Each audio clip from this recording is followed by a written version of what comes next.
తేనే తేనోభౌ కురుతో యశ్చైతదేవం వేద యశ్చ న వేద నానాతు విద్యా చ అవిద్యా చ యదైవ విద్యయా కరోతి శ్రద్ధయా ఉపనిషదా తదైవ వీర్యవత్తరం భవతీతి ఖలు ఏతత్ ఏతస్యైవాక్షరం అస్య ఉపఖ్యానం భవతి.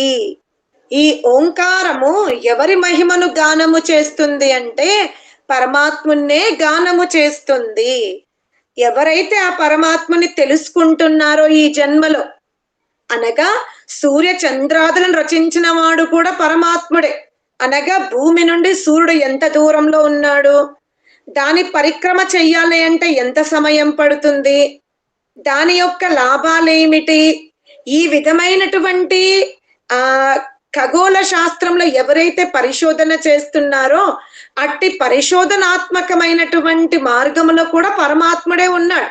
పరమాత్మ యొక్క సృష్టియే. కానీ ఇతను తన ప్రజ్ఞాశక్తిని, తన సామర్థ్యాన్ని దేనికోసం ఉపయోగించాడు? పరమాత్ముని ద్వారా రచింపబడినటువంటి పదార్థాల గురించి తెలుసుకున్నాడు.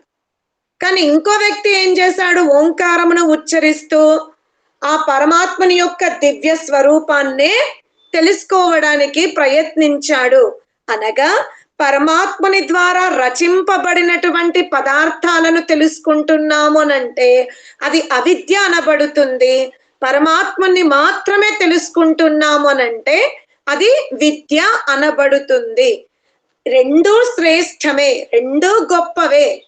కానీ రెండింటిలో ఒకదానికి మార్కులు వేయవలసి వస్తే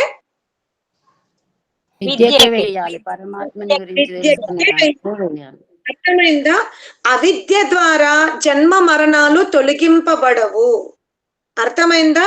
అవిద్యా క్షేత్రములో ఎంత పురోగతి సాధించినప్పటికీ, ఎంత పెద్ద ఖగోళజ్జులము అనిపించుకున్నప్పటికీ కూడా జన్మ మరణాల యొక్క చక్రాలు తొలగింపబడవు. జన్మలు మాత్రం గొప్పవి రావచ్చు. ఏంటి? ఒక పెద్ద శాస్త్రవేత్త అయినప్పుడు అతనికి రెండవసారి కూడా ఉత్తమమైన మానవ జన్మ రావచ్చు. కానీ మరణము నుండి మాత్రం ఆయన తప్పించుకోలేడు. మరణము నుండి తప్పించుకోవాలి అంటే ఏం కావాలి?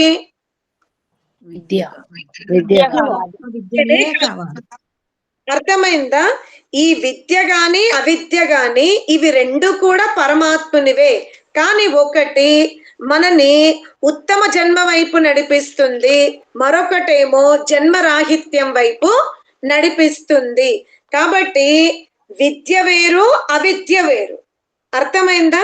ఎవరైతే ఓంకారాన్ని ఉపాసించేటప్పుడు విద్య యొక్క లాభాన్ని, అవిద్య యొక్క లాభాన్ని తెలుసుకొని, విద్య యొక్క లాభాన్ని తెలుసుకొని అవిద్య యొక్క లాభాన్ని తెలుసుకొని శ్రద్ధగా పరమాత్మునికి దగ్గరగా కూర్చుంటున్నారో, ఉపనిషత్ చాలా దగ్గరగా కూర్చుంటున్నారో వాళ్ళు ఏమవుతున్నారు? మోక్షాన్ని పొందుతున్నారు. అర్థమైందా? విద్య అవిద్య రెండూ పరమాత్ముని ద్వారా పరమాత్మునివే. కానీ అవిద్య అనేది ఉన్నతమైన ప్రగతిని ఇచ్చినప్పటికీ కూడా ఆనందం వైపు నడిపించలేదు, జన్మ వైపే నడిపిస్తుంది. అందుకనే ఓంకారాన్ని స్మరిస్తూ, ఓంకారాన్ని ధ్యానిస్తూ, రితంబరా ప్రజ్ఞని వృద్ధి చేసుకుంటూ ఈ జీవాత్మ తన సాధనాలన్నింటితో పరమాత్మని యొక్క గొప్పతనాన్నే తెలుసుకుంటుంది శ్రద్ధతో. ఎందుకంటే ఈ జీవాత్మకు ఏమి కావాలి అంటే జన్మ మరణాల నుండి తొలగిపోవాలనే కోరిక ఉంది.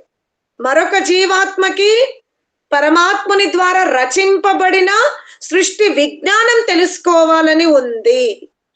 అర్థమైందా? ఇందులో ఇద్దరు స్వతంత్రులే. ఎవరు? సృష్టి విజ్ఞానం తెలుసుకునే వాళ్ళు కూడా స్వతంత్రులే, బ్రహ్మను తెలుసుకోవాలన్న వ్యక్తి కూడా స్వతంత్రులే. ఈ రెండు మార్గాలని గురువే ఉపదేశిస్తాడు.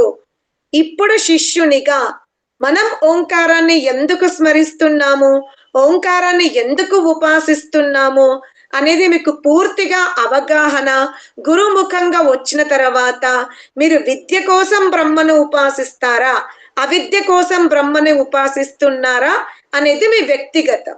అంతేకాని గురువు వెనకాల నడిచి గురువే నన్ను విద్య వైపు తీసుకెళ్తారు అనుకునే భ్రాంతిలో ఉండకండి. విద్య యొక్క స్వరూపం తెలుసుకోండి, అవిద్య యొక్క స్వరూపం తెలుసుకోండి. అవిద్య యొక్క ఐశ్వర్యాలు కావాలి అన్న బ్రహ్మనే ఉపాసించాలి, విద్య ఐశ్వర్యం కావాలన్న బ్రహ్మనే ఉపాసించాలి. ఇవి రెండు వేరు వేరు మార్గాలు, కానీ ఓంకారం మాత్రం ఒక్కటే. ఇతను ఓంకారమే అంటాడు, అతను కూడా ఓంకారమే అంటాడు. భాష్యమైన వేషధారణ ఇద్దరిది ఒక్కటే. ఇతను నాలుక పెదాలతోనే ఓంకారం ఉచ్చరిస్తున్నాడు, అతను కూడా నాలుక పెదాలతోనే ఓంకారాన్ని ఉచ్చరిస్తాడు. అనగా ఆత్మ కాని సాధనాలు ఇద్దరు ఒకేలాగా ఉన్నప్పటికీ కూడా ఆత్మ సంకల్పించుకున్న లక్ష్యాలు ఇద్దరివి వేరున్నవి. అవి మీకు చెప్పాల్సిన అవసరం లేదు, అది వారిష్టం. కనుక మీరు ఆ వ్యక్తి దగ్గరికి బ్రహ్మ కావాలని వెళ్ళినప్పుడు బ్రహ్మస్వరూపం తెలుసుకోండి, ఇక బ్రహ్మను ఆరాధించండి.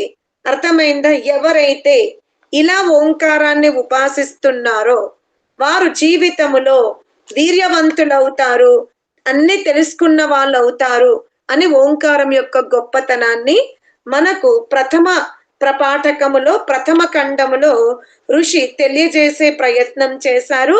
విద్య గాని అవిద్య గాని అనగా పరమాత్ముడు కానీ పరమాత్ముని యొక్క సృష్టి విజ్ఞానము కానీ తెలుసుకోవడానికి అవే సాధనాలున్నవి, సాధనాలు వేరుగా లేవు. అర్థమైందా? సృష్టి విజ్ఞానం తెలుసుకోవాలన్నా మనకు సాధనం అదే, బ్రహ్మను తెలుసుకోవాలన్నా సాధనము అదే. కాబట్టి సాధనాలను ఉపయోగించుకునే విషయంలో మనం జాగ్రత్తగా ఉండాలి అని చెబుతూ ఈ రోజుతో ఈ తరగతిని ఇక్కడ ఆపేద్దాం. ఓం.